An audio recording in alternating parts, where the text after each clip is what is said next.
L'avantage de la pleine lune est de pouvoir voir suffisamment bien notre environnement plongé dans l'obscurité nocturne. C'est un peu comme un deuxième soleil, plus blanc et moins lumineux. C'est ce qu'Alex adorait pour ses promenades nocturnes.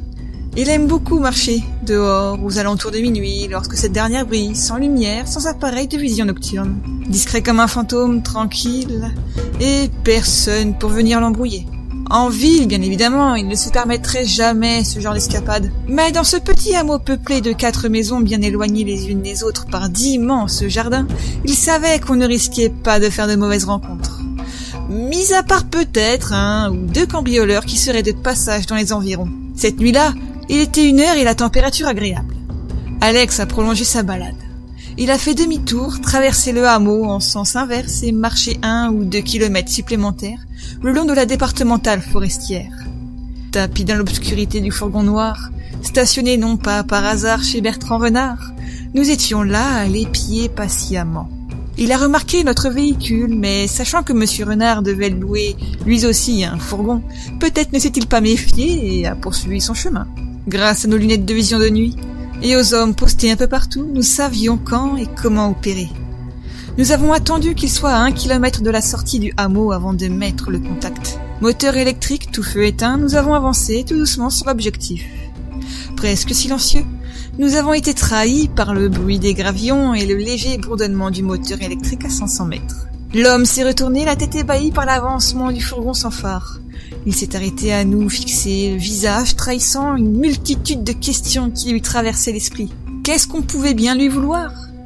On s'est arrêté à quelques mètres de lui. Un court instant de silence, sans que personne ne bronche. On s'est regardé mutuellement. Avant même que la proie ne décide de prendre la tangente, nous avons mis les feux de route pour le paralyser comme un lièvre qui traverserait une nationale. Les mains devant son visage, il a commencé à hurler des injures. Nos hommes en ont profité pour enlever et séquestrer la cible dans le fourgon. Tout doucement, nous avons tranquillement repris la route, pendant qu'à l'arrière, un véritable match de catch entre l'anesthésiste, l'infirmier et les gardes se déroulait dans le but de maîtriser et entraver Alex. Quelques minutes plus tard, le calme est revenu. Nous avons roulé plusieurs heures jusqu'à atteindre la zone. La zone, c'est un périmètre stratégique où opérer certaines transactions. Il y en a plusieurs milliers. Nous les utilisons une fois tous les X temps, pour la discrétion. Ces endroits peuvent être perdus au milieu de nulle part, tout comme dans un milieu très fréquenté que personne ne pourrait suspecter.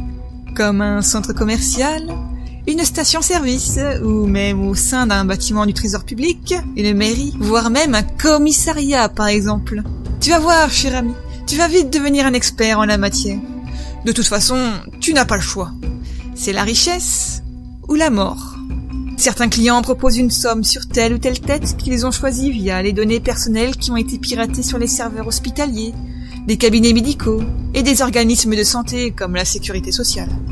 Un peu comme s'ils feuilletaient un magazine de vêtements. Ils passent la commande des articles disponibles de la tête et parfois il arrive qu'ils décident d'acheter la collection complète de la tête. Dans ce cas de figure, nous livrons la cible entière sans avoir à prélever les articles. Le client, lui, se débrouille de son côté pour les prélèvements. Et d'autres fois, il arrive que la tête ciblée soit une personne que tu connaisses. C'est ce qui s'est passé avec l'expérience que je t'ai racontée avant cette parenthèse. Pour y revenir, je disais donc que la cible que nous appelons tête dans le jargon du marché noir doit être emmenée dans une zone pour vendre un ou plusieurs articles et toucher l'argent. La zone dans laquelle j'ai emmené Alex, homme que je connaissais très bien car il était l'un de mes anciens patients, était une aire de repos toute simple, sans vidéosurveillance ni bâtiment. Profondément endormi pour l'intervention chirurgicale au sein du fourgon, moi, chirurgien retraité, avais pour mission de prélever un rein à ce pauvre Alex. La transaction valait à peine un petit millier d'euros. Malheureusement pour la tête, nous n'avions pas prévu la demande très spéciale de notre acheteur chinois. Après avoir effectué la transaction, le traducteur nous dit que l'acheteur aimerait avoir la collection complète d'Alex, mais qu'il ne voulait pas s'embêter avec un corps humain entier. Donc il fallait qu'on prélève absolument tout. Réduire Alex en pièces détachées. J'ai demandé s'ils avaient suffisamment de matériel de transport nécessaire pour une telle demande. Le traducteur nous a assuré qu'il prévoit toujours plus au cas où son patron se mette à vouloir plus que prévu. J'ai bien évidemment prévenu que l'acte allait être très compliqué car nous n'avions pas suffisamment de substances médicales pour maintenir la tête sous anesthésie générale plus longtemps que prévu. De ce fait, la qualité des articles prélevés serait altérée par les sécrétions liées au stress. C'est un détail qu'ils ne les ont pas arrêtés. Dans cette situation, nous ne pouvions opérer sur place au risque d'attirer l'attention.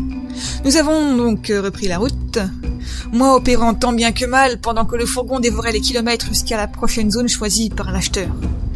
N'ayant plus de substance pour endormir et anesthésier Alex a fini par se réveiller en hurlant de douleur.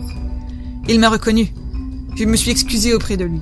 Je lui ai dit « Grâce à toi, de nombreuses vies vont être sauvées !» Il a hurlé à s'en briser la voix. Mes oreilles n'en pouvaient plus, et on risquait de se faire prendre. Heureusement pour nous et nos oreilles, il a vite perdu connaissance. J'ai prélevé plusieurs organes, j'ai prélevé son cuir chevelu, retiré quelques veines, vidé son sang dans des bocaux, pareil pour les tissus adipeux.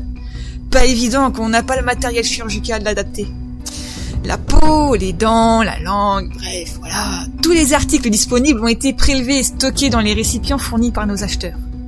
J'ai réussi la mission sans trop de dégâts. J'ai terminé avec la moelle, puis j'ai reçu un bon 1 million d'euros. L'acheteur, tout heureux, me remercie en chinois en remontant dans sa Bugatti, pendant que le traducteur et leurs 2 colosses aident à charger un fourgon réfrigéré piloté par un de leurs employés.